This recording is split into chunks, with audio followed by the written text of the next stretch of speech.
Prime Minister Benjamin Netanyahu said that Israel strongly condemns the decision. He says that it rewards terror and that a Palestinian state would be a launch pad for the annihilation of Israel.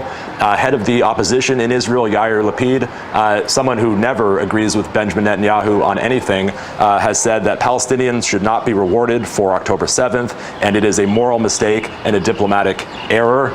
Israel's immigration minister, following this decision, has urged Jewish citizens of France to leave France and move to Israel, saying Israel is their true home.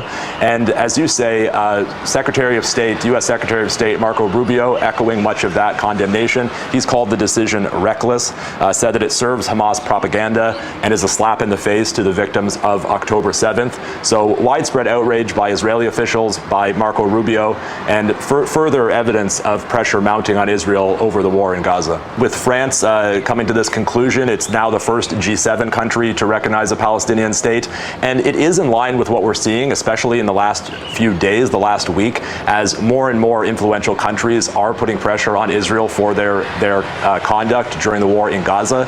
Earlier this week, you saw the foreign ministers of 28 countries, Western countries, signing on to a joint statement calling Israel's treatment of the Palestinians in Gaza inhumane, accusing them of drip-feeding aid into Gaza, and directly calling for the war to end. And that included the foreign ministers of the UK, of France, of Canada, Australia, Japan, much of the G7, much of NATO. The only notable absentees from that statement were Germany, a longtime Israeli ally, and the United States. And of course, many have said that even with increased amount of pressure from Western governments, without the United States trying to hold Israel to account for its actions in Gaza, little is likely to change on the ground.